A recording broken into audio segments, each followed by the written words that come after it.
We're going to ask you, and you're going to think about the question, are you hungry? And I'm not talking about food. Well, their food will play in there, but we're talking about the bigger hunger that applies to a lot of things, not just food. I am here today with Bracha Goetz. She is an author, and I would love for her to share a little bit about what she is up to in the world. Bracha, can you tell us what you do? Yes, thank you so much. Um, right now, I'm the author of 41 books that help children's souls to shine. That's the purpose of all these picture books that I've written, so that children's souls can shine in the most full way possible as early in life as possible, teaching them happiness skills that really it's essential for children to learn. And some of the skills have to do with having a healthy body as well. Like I have books about the prevention of abuse of children, books about swimming safely, books about eating healthy. Uh, What does that have to do with helping your soul to shine? Because you also need a healthy body for your soul to be able to shine in this world as fully as possible. Absolutely. So, why is it that you started writing children's books? I because I I'm trying to write the books that I wanted to have as a child.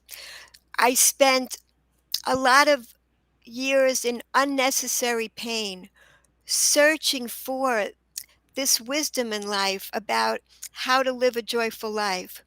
So if we can give children those tools really early on, it just eliminates a lot of unnecessary pain. That there's enough pain, natural pain in the world. We don't have to add extra pain, extra emotional turmoil. That we can we can find out how to live in this world more joyfully early on.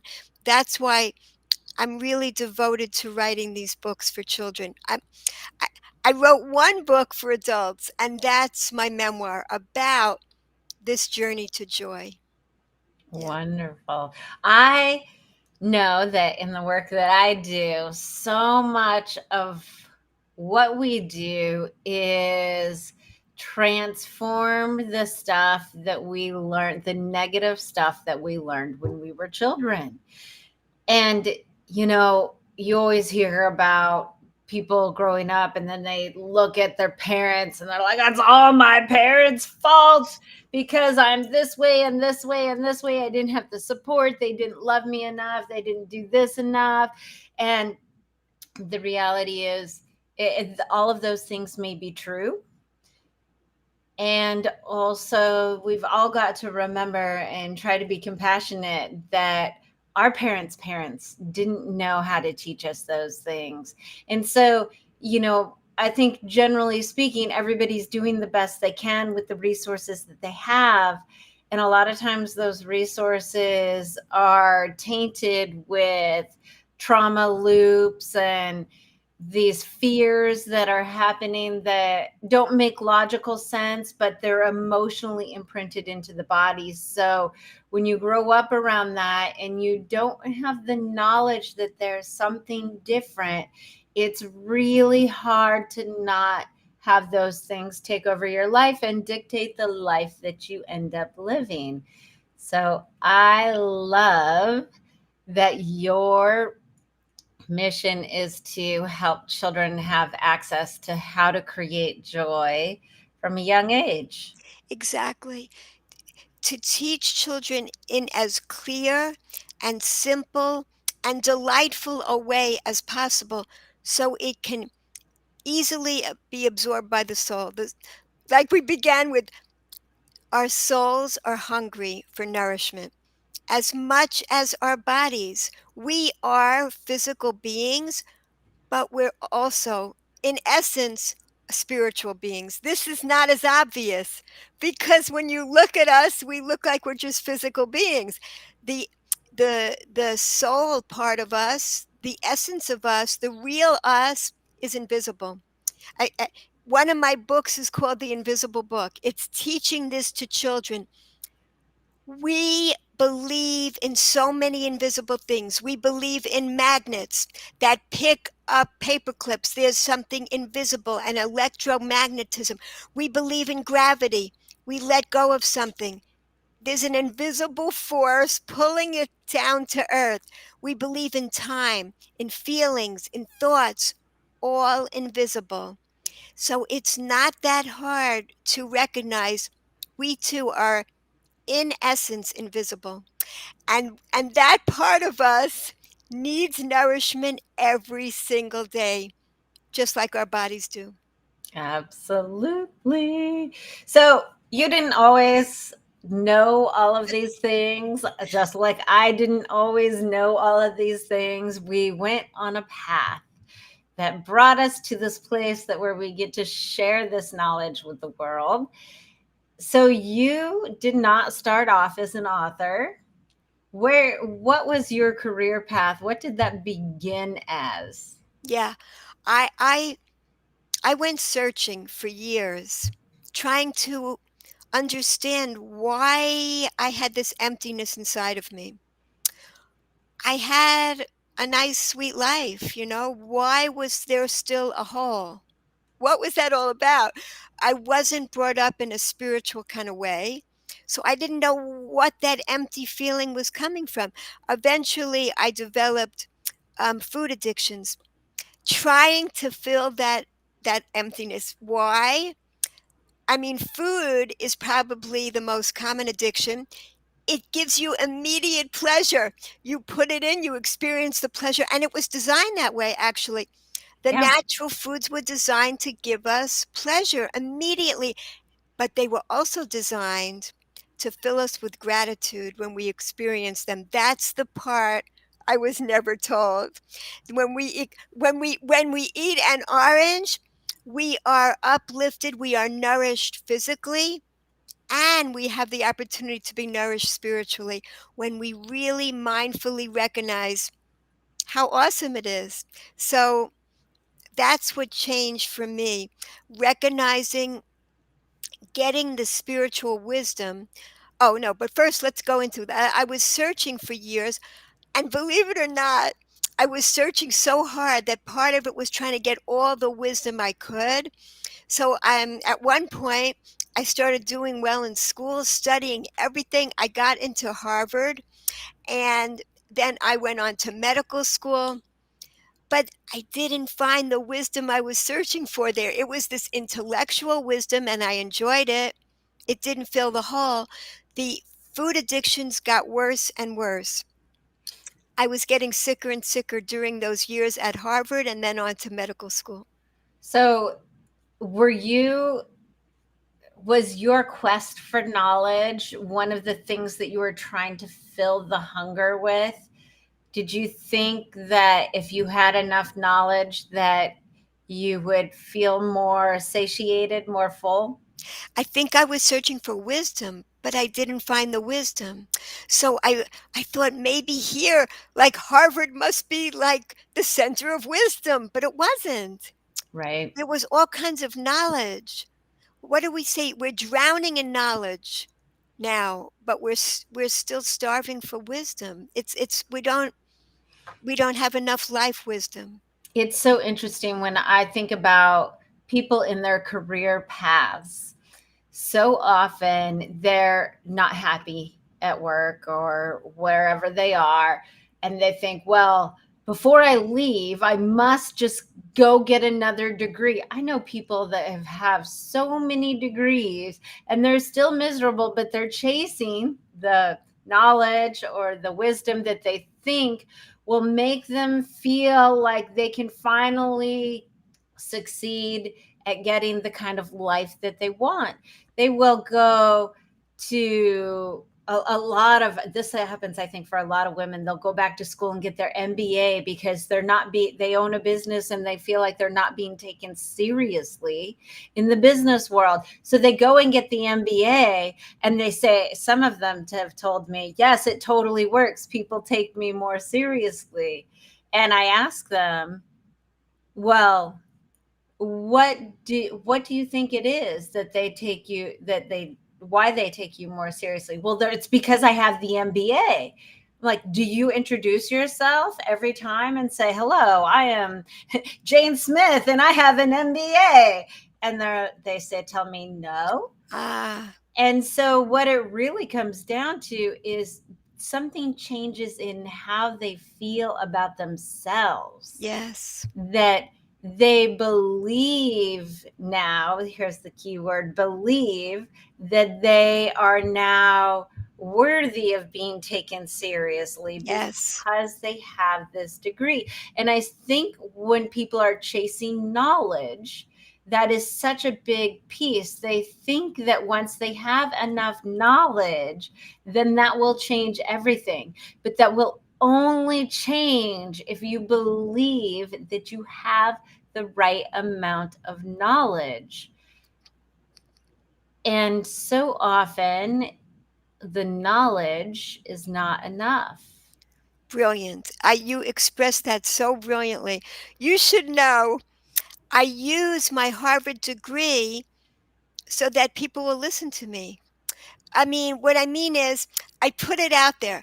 I'm the Harvard educated author. I don't have to say that. That was like a zillion years ago. It was another lifetime ago. But I use it because people give me credibility, because I'm saying that I went to Harvard. Oh, I must be smart then. I'm not just anybody spouting these things, even though what I'm talking about has nothing to do with Harvard. I Right. mean, the wisdom I'm sharing, it's ancient mystical wisdom. It's definitely not what I learned at Harvard, but I kind of use that, as a door opener, actually. Right. Well, and it can be an effective tool if you're Right, in a situation where somebody has limited knowledge of you, people have these preconceived ideas. right. The difference is when you come to the table and you fully believe that within yourself, that's what makes the difference. That's what Yes, closes the deals. You might open the door because right, you have a degree, right. but who you show up as is what will actually be the thing that closes the deal. Exactly, exactly. And yeah, I didn't have what to share because I went to Harvard. It opens the door for me, but what I have to share is, you know, something so much deeper than that. Exactly. right. Yeah, you get the degree. And I know so many people who've gotten the degrees and they leave, like you get an art history degree and then you go out and you get a corporate job. Your degree doesn't give you anything. Right. It shows that you can stick to a plan and you can complete something. And I think that's a big piece of why people used to be very, you know, follow the program. You Yes. can follow the program, so therefore you can come and work in my job and follow the program. I know that you can do that. Yes. And so, but the degree itself and the knowledge they have might not even have anything to do with what they do. Right. So it's just a piece of paper, but it's what you believe it is. Exactly. And it's what you were saying too. It overpowers that negative self-talk. So, if a person wasn't feeling authentic with their business, now they feel more authentic, and then they have the confidence to be able to do what they want to do. Right. Exactly, because that's what it is. That the degree gives you the confidence. Like you see people that get plastic surgery and they're confident and happy. It's not that the plastic surgery made them better. It's just that they believed they were better. And so that made a difference in how they showed up and how they felt. And so that rippled out into the other things. But I don't need to go get plastic surgery just to feel good. There are other ways for us to feel good. Right. Beautiful. So you took a break from school to you were chasing, right? You were chasing to try and figure out what was missing. Yes, searching desperately. The addictive behaviors became more and more bizarre as I became more and more desperate to find the missing piece. What was causing that emptiness? I feel like with addictions, you try to desperately bring in external things, but it's not a physical hole. It's a spiritual hole, and unless you fill it up that way, you just get emptier and emptier as the addictions increase. That's what was happening, and also an addiction makes the walls of your life get narrower and narrower. I It becomes more and more of a prison. It became a really It seems ridiculous. Graduate from Harvard in medical school, getting more and more miserable. That's what was happening. From the outside, you can never tell about true success of a person.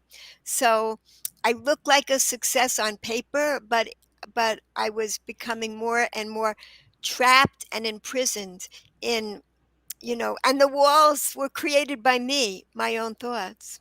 Right. It's interesting. We look at somebody like Robin Williams and other people that have taken their life and they have all the measures of success. They have the Yes. family, they have the great career, they have success in that great career. But when you're talking about that hole that makes you feel hungry, we are trying to fill, people try to fill the holes in many ways. They fill it with food, they fill it with things, right? I have to have all the best cars.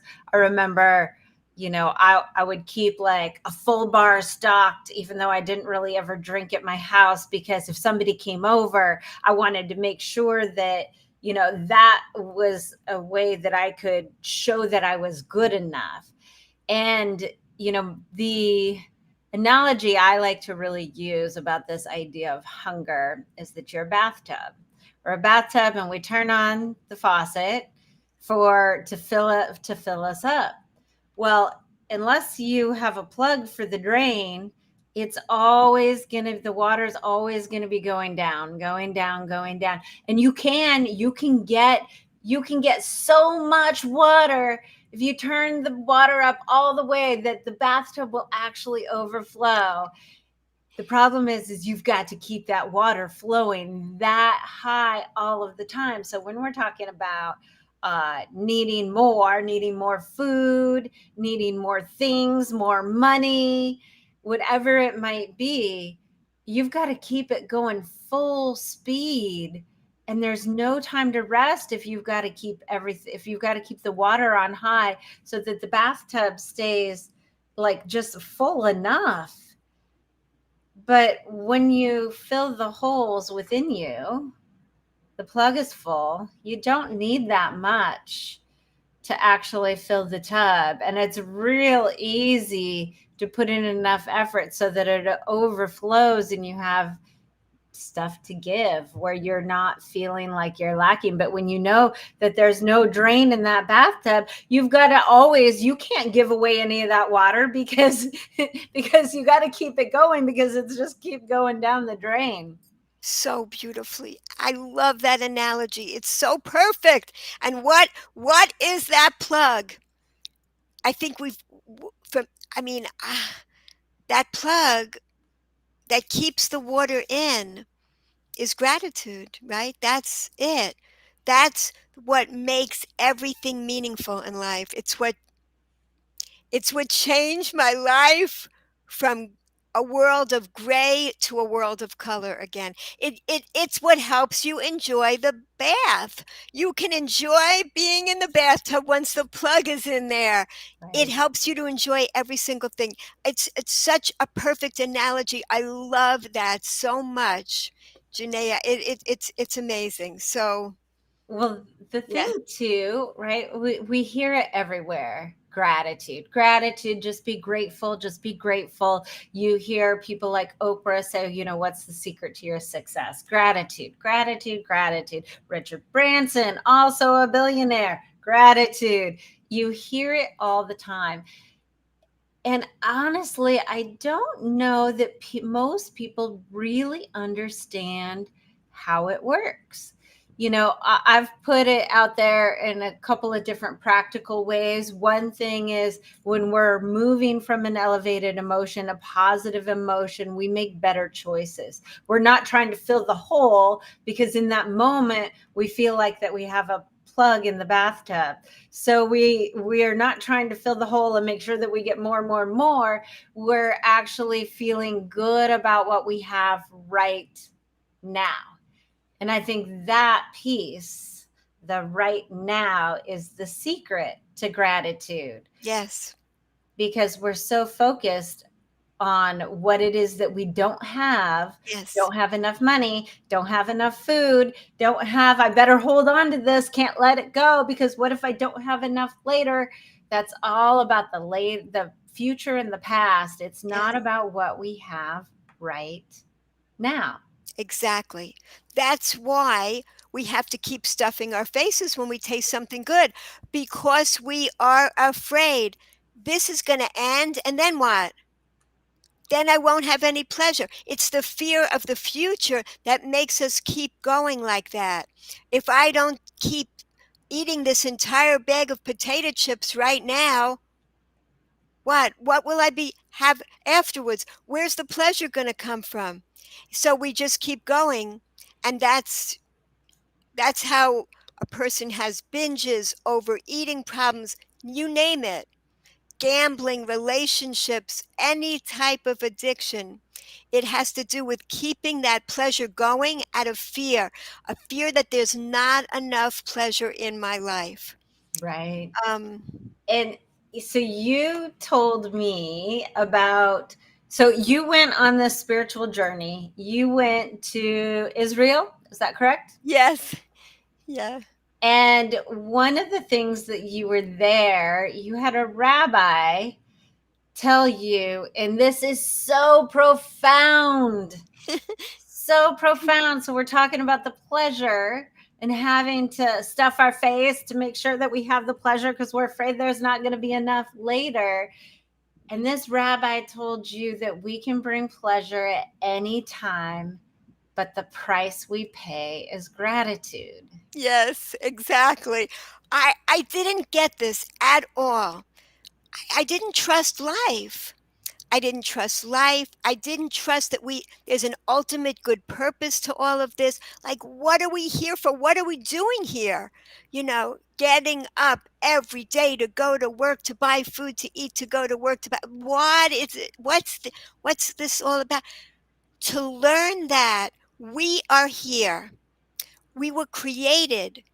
Our purpose for being here is to experience gratitude, to experience this world in pleasure, in the most pleasure possible. What does a parent want for their child?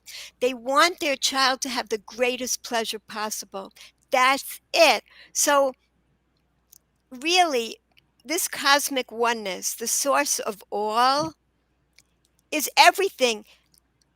We exist because of like an illusory withdrawal, an illusory withdrawing to make us an other. So we are other, all for the purpose so we can experience this pleasure.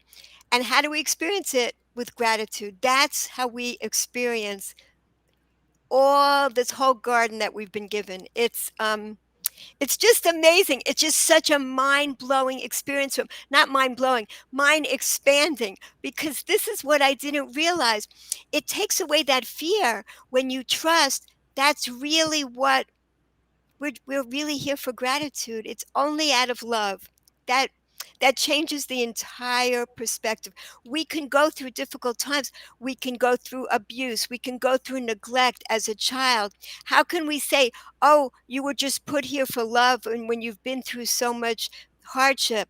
It's very hard to understand. I mean, and that's why I write books about the prevention of abuse. But the point is, a child can be given a very challenging beginning in life. Mhm. That's absolutely true, and there's more challenges to overcome for that soul. But that person can become a person just like you, Jania, because you are that person that has reached this point of working so hard over your challenges to become a person that's overflowing to give other people joy in life now because you got that.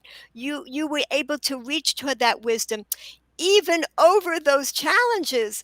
So yes, there's an ultimate goodness, and had you not been through what you've been through, you know, you might not have been able to, for sure you couldn't be who you are today, but Well, it, that's yeah, that is absolutely true. And I of course believe that the universe is working for us, so the obstacles there are there to teach us the things that we need to get to wherever the next space is. yes, And part of our traumas or the things, it happens because our parents don't know how to teach us yes, that when we focus on the here and now, that we and experience gratitude for it, that it builds more of whatever it is that we're focusing on. And I know my parents didn't do that. My parents were always, they didn't know, I didn't know I was born in anxiety, and I've felt it since the time I was born. right, They probably, my parents felt it the generations before. So we've got generations and right, generations of people teaching us to hang on tight right, to these things because there might not be enough later. right, And because of that, we're preventing so much joy. yes, And again, I go back to this like practicality of gratitude.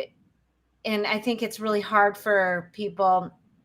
One of the things I do with my clients, I give them, gratitude questions. What in your life are you most grateful for right now?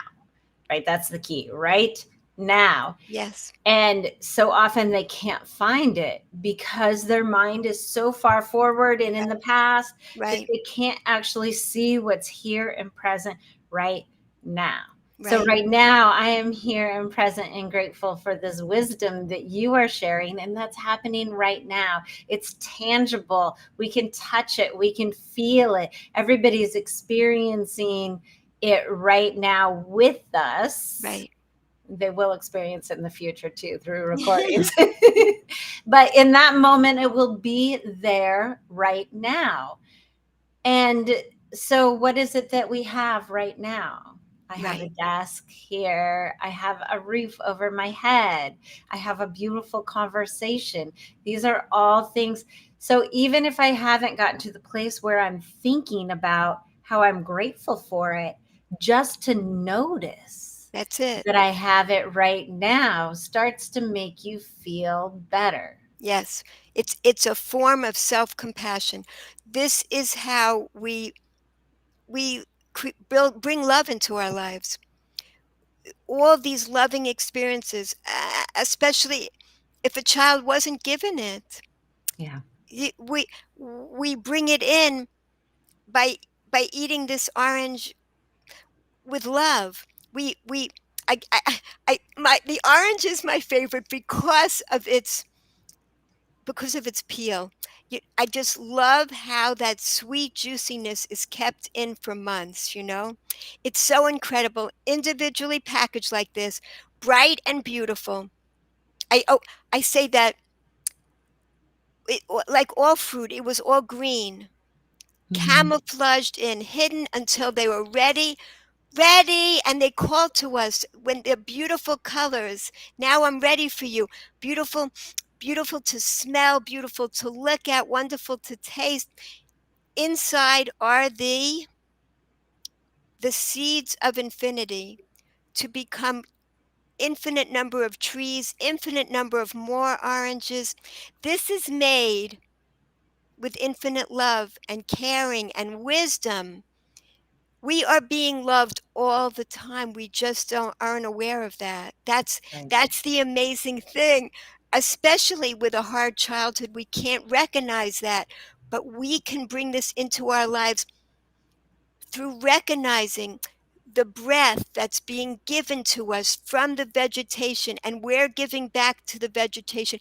If we recognize all the love that's cycling around that we weren't aware of, we get into a state of incredible gratitude. We can overcome this. Why? Because we have a soul that's always shining. And when we go through the neglect, abuse, we go through these things, it puts a covering. We don't feel like we're shining anymore. With with with support, like for a person like you, a coach that could help to remove these layers, and to by bringing the gratitude and the love back into our lives, totally empowering. We can do it. Why? Because the soul is always shining. It's giving us this power all the time. All the time, it's still there. We have infinite resilience even when we can't see it, but it's still there, shining underneath. So, one of the things that I love, like you write children's books, and these learnings, to really get them, you've got to get them at the unconscious level of your mind. And that is your emotional mind, it is the fight and flight part of your mind. And it's the part that runs the day to day. It's the part that drives you home when you're not paying attention. And so, to speak to that part of the mind, because that's the part of your mind that really needs to understand these concepts. You said you went to Harvard, and we're talking about knowledge, and we understand that intellectually with the front part of our brain, not with the conscious part of our brain. But when you really learn it at an unconscious level, it is emotional. It becomes a part of you in a different way. And the unconscious mind basically has the understanding capacity of a 7 to 9 year old child. So when you're trying to communicate with that part of your brain that's emotional, if you're speaking in Latin words and really complicated language, it's going to be really hard to grasp those concepts at an unconscious level, at that part where it becomes a part of you. So, one of the things that I love about you writing children's books is that the parents that are reading these children's books, you are speaking the language that their unconscious mind can understand as well. So Right. it's giving a greater opportunity to not only set the children up to be able to access joy and have these beautiful learnings and wisdom, but you're also giving the parents the opportunity to reparent their inner child to also grow and shift the way they look at the world and the way they can experience pleasure. Yes, exactly. Even the grandparents that are reading it, it Mhm. goes through everybody. The books that talk to children talk to the child that's still in everyone. And here's an amazing thing: our souls never age. They are as vibrant as ever. In the person that's 120 years old, they are still that vibrant soul. So we can always nourish our souls at every single age. And there's infinite resilience in being able to shine. Yes, it's true. It's true. So you went to Israel for a 6 week break. And when did you come back? 10 years later. Yeah. And so you were searching for the purpose, you were searching for the nourishment. You met up with a rabbi, and he told you that brilliant thing. I'm going to say it again. We can bring pleasure at any time, but the price we pay is gratitude. And so that rabbi taught you something else, right? Yes, the pleasure ladder, which I am loving sharing. I tell people, you can put this on your fridge, on your cupboard, wherever, to remind yourself that whole container of ice cream that you feel like eating. What else could you do instead? It's when you finish it, you will not be full. You'll be emptier than before. So the lowest level are all the physical pleasures, the natural physical pleasures. These were designed with love to to eat the natural whole food, to be out in nature, to exercise, to move, to swim, to dance, to music, to listen to music. These are these enliven our senses. These gifts are given to us to nourish our bodies and our souls, uplifting everything. And that's just the lowest level of pleasure. So higher than that is love. And love, you would think that's dependent on someone else. No, each of these we have the power to bring into our lives at any moment. If a person is incarcerated in completely by themselves, they can bring love into their lives, focusing on someone that once did a kindness for them. It will uplift them. It will help their soul to shine. Oh, That's it. So we can bring love into our life. Solitary confinement. That's the word I was thinking of. And yeah. in an addiction too. An addiction is like that. A person is putting themselves into solitary confinement. We, Right. yeah, So right at that place, like we've got the physical place, and I know for me, I used to, ice cream was my thing, right? That's a physical pleasure that I can enjoy. And there's a point where you become full and you're just trying to fill a hole, and it's your exactly. so. But the thing about the ice cream, the reason why I loved it so much was because it was tied to these memories Right. of sharing ice cream with my grandfather, and I Oh, felt so loved huh. in those moments. So Right. for me, the ice cream and the love were anchored Yes. together, and Yes.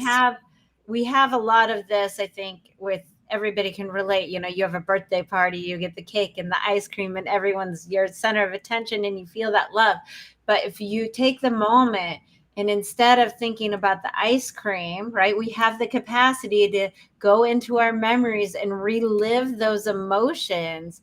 So I can, instead of eating a pint of ice cream, I can close my eyes and think about what I was feeling when I was eating the ice cream with my grandpa, and that warmth of love that surrounded me. So I can access that without the ice cream. Beautiful. Beautiful. It's recognizing what's really behind it. We're trying to fill that hole. Exactly. It's recognize, and when we recognize that, we realize there is no scarcity of pleasure in our lives. Mm. And that ice cream, the pint of container is going to end. Think about it and how we'll feel afterwards. Just emptier. But instead, we could bring that love into our lives. You could write a poem about your grandfather. You could think about your grandfather. You could do a dance just thinking about it. There's so many other ways to connect, or you could do a kindness for someone else because of your Mhm. grandfather's kindness. It's so as we go up the ladder, here we're connecting to a physical thing. Here we're connecting to another being. It, because why do we overeat? A feeling of lack of connection. We feel estrangement. We feel cut off. This lonely, bored. This brings the connection back into our lives. Another person now, meaning is even higher than that. So it's when we do something good and meaningful in the world. I love to give this example of a guy. I was explaining this to him, and he said, he ate 2 slices of pizza, and then he was going to plow through the whole box. A knock on his door. His neighbor needs his help. He helps him for 2 minutes. When he comes back, he doesn't want the rest of the pizza anymore. Mm. He has filled up. He puts the rest in the fridge for another day. He, it's not calling his name loudly anymore, because there's a different kind of pleasure, a more lasting pleasure, a greater pleasure, a bigger connection. He made a connection. Surprisingly higher than that, even higher level of pleasure, is creativity. When we put a unique part of ourselves into the world, and we we're in a zone where we don't feel like sleeping or eating. We are just so high on that pleasure of giving back in gratitude for the gifts that we've been given into the world. The highest level, whoops, is transcendence. That's when we recognize we are all connected. We are not estranged whatsoever. That's an illusion. The real thing is that we're all connected to each other, to the same source. The energy is flowing all the way around. We're just channels of that energy. We feel it under a starry, starry sky at night. We know we're a part of a greater universe. That feeling stays with us forever. So we can access any of these levels. And like you said, the price we need to pay to climb any rung at any time is gratitude. That's it. It's that recognition, the awareness of all this goodness that we can bring into our lives at any moment. Just recognizing that we're breathing, how amazing this is. When, if you ever had to hold your breath, it's really scary. You recognize this is a gift too. That's something the pandemic taught us, to be grateful for our breath. Yeah. Mm-hmm. Yeah, one of our comments is it says, I love closing my eyes at night and thinking of good memories before I fall into a peaceful spirit. And you're so right in the sense that we can access any of these things at any time. I think about my personal life, the physical, I take time to eat good food, I take time to do all of those things. And then the love, I definitely have moments where I walk through the park near my house every day, and I just feel like so blessed and full of love that I get to connect to the trees. And then what was the third one? Oh, doing something good and meaningful. Doing something good Yes, and meaningful. I do that through my work. yes, Ironically, my purpose is to create joy and to evolve humanity. yes, exactly. So, and then the creativity, every morning I do some writing, so I get to that, and I also meditate. So every day, people wonder about how could I connect and connect to all this joy, and how could I create this much pleasure in my life. And I just shared with you, I do all of that usually before 10 a.m. So, so it's entirely possible to connect to all of these kinds of pleasure in a way that will set you up for a beautiful day, to be able to be focused on what you have instead of what you don't have, which is the whole, right? Yes, yes, yes, And nourish your soul so that you can really enjoy your life. yes. And you practice with the smallest of things. You practice with an orange, you practice with a raisin, and and you get into a new habit. Like you say, what you focus on expands. That's what happens when you focus on being grateful. It starts to take over your life the way an addiction could, in the opposite way. It gets you shining, it gets you connecting. That's just what happens. It's I must say, well, I don't want to call it gratitude an addiction. An addiction is when it's a negative thing. It's when you have a compulsive need to do something despite the harm it's causing in your life. Gratitude is not causing you harm. It's all a self-care thing, actually. It's self-care. It's filling yourself with loving compassion. It's experience the loving compassion that really we were put here to experience. That's Right. that's the surprise. We no one explains that to us from the beginning, and we don't know that. And yeah, Well, and what is the gift, right? You talked about the invisibility, right? We have this invisible soul, so, which is a wonderful thing. That's great. Great. But why are we not running around as these invisible souls? Well, we have these physical bodies. So Yes. why would we have these physical bodies if it weren't for so that the soul could experience Yes. these things? And Beautiful. if you're thinking about the forward, what's going to happen, what might happen in the future, if you don't have enough of this, don't have enough of that, if you're thinking about the past, the stuff that already happened, you're taking your consciousness, which essentially is like the seed of part of your soul, and you're putting it outside of the body so you can't experience anything that's happening right now. But Yes. when you come back to what do I have right now, like maybe before you even think about gratitude, if you're new to the practice, for some people, if they're in a dark space, it can be really difficult to actually even think of something they're grateful for. So, what is it that I have right now? I have a chair that I'm sitting on. I have clothes on my body.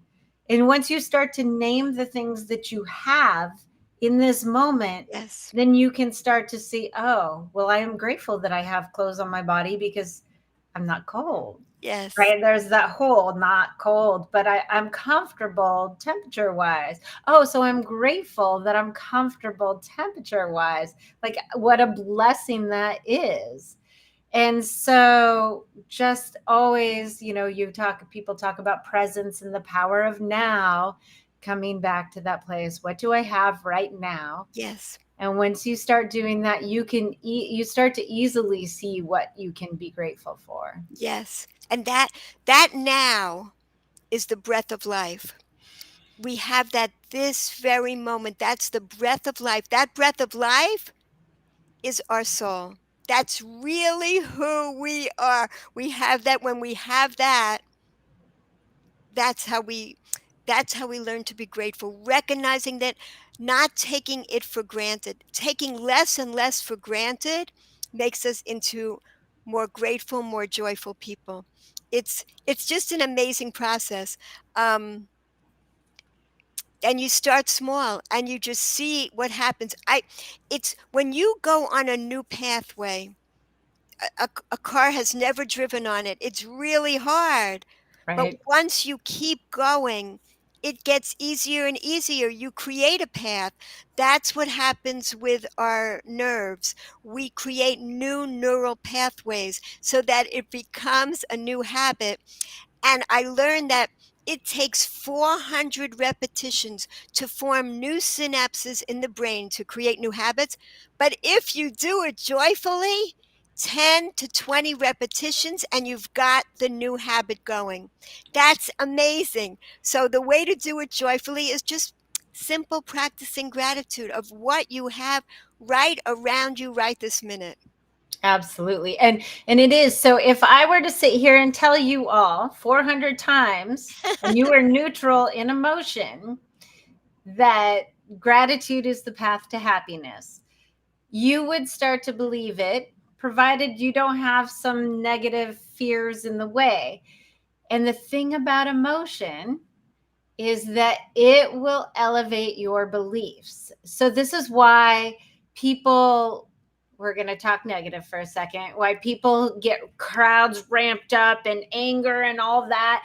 And then they'll drop the point that they want them to remember. Because when you are in a negative state of emotion, you are much more likely to form a negative limiting belief. You talked earlier about how the walls get narrower and narrower. So the more time you're spending in a negative state, fear, anxiety, anger, the more anything that happens is going to create a belief that will make your world smaller. And so you blow through those beliefs and you got to shift them by changing the emotions so that neutral, we're going to run and talk about this 400 times. I will talk about it 8,000 times if that's what it takes for people to get it. But if you can get yourself in that positive state, you will understand it and be able to grab it and really embody it in a much faster state, because emotion will always help you help, or maybe not so help, the beliefs that you form. So you always want to look at those beliefs that expand your reality, that open those fences wider, that make you know that more is possible. Yes. And it's so much about one of the my newest book for children. Don't read this book. It explains to children that there's a voice inside of you trying to get you to focus on what you are lacking. And it says, "Oh my gosh, there's a girl here with so much candy.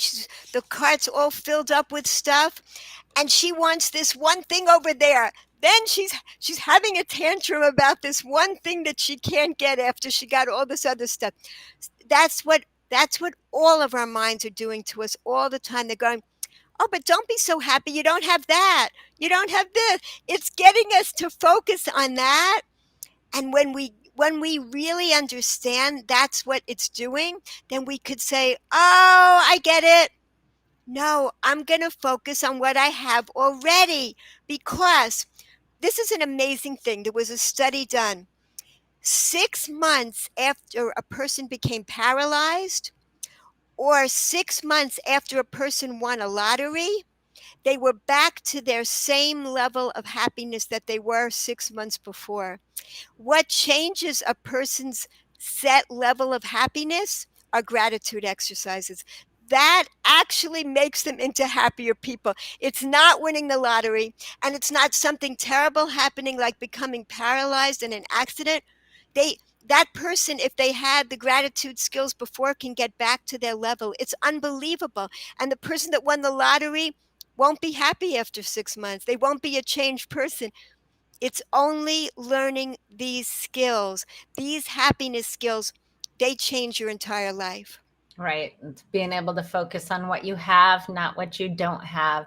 So, Bracha, tell us how people can get your books. And I'm going to have one more question to ask you after this, but tell me and everybody else how people can order your books, especially that new one, because that really focuses so much on what happens for everybody, that little voice inside your head that's Ah, telling you all those things you don't and have. this is the amazing thing. This book took me 30 years to write because I didn't have the surprise ending until last year.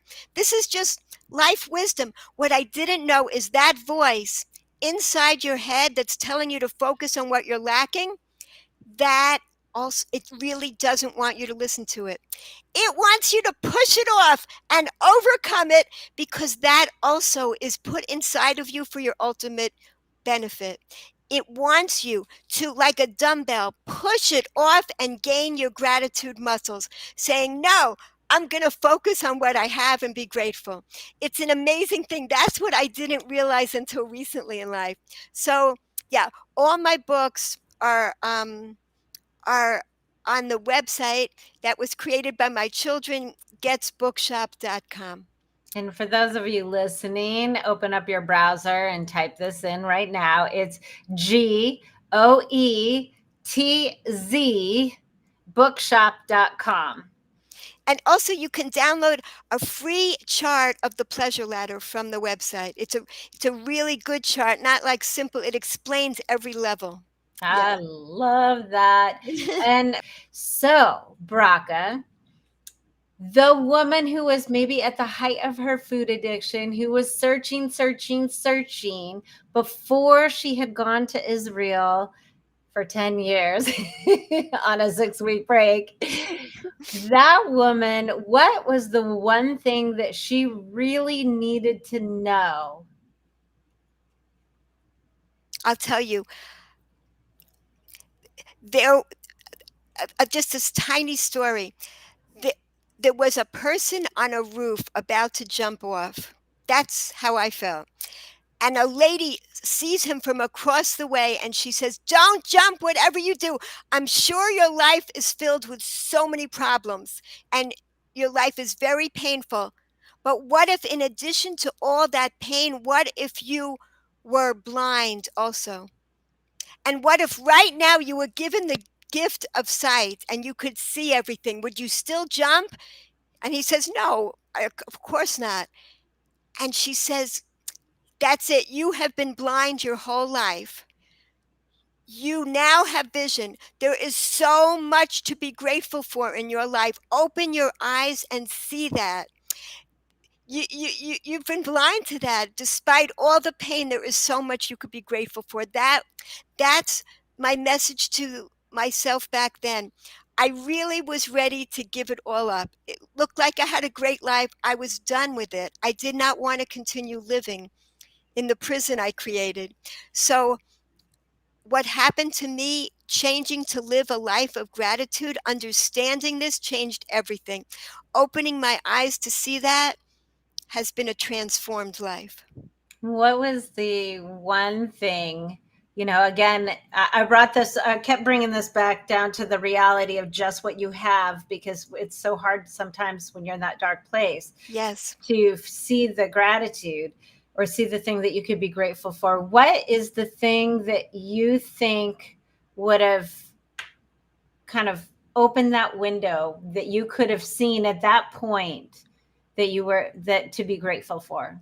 I I I did not see anything to be grateful for. I didn't appreciate anything in my life until I finally understood that that's what this is all for. That there's a purpose to all this.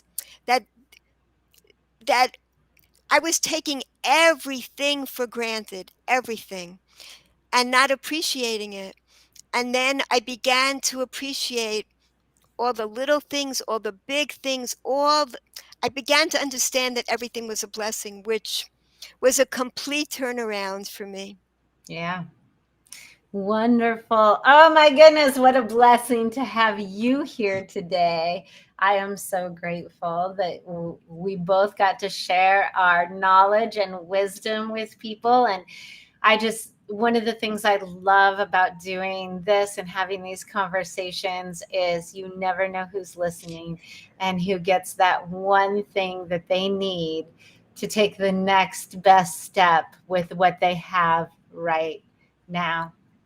So thank you so much, Bracha, for being here today, sharing your story, your wisdom. And remember, everybody, when we feel good about who we are and what we do, we create joy and elevate humanity.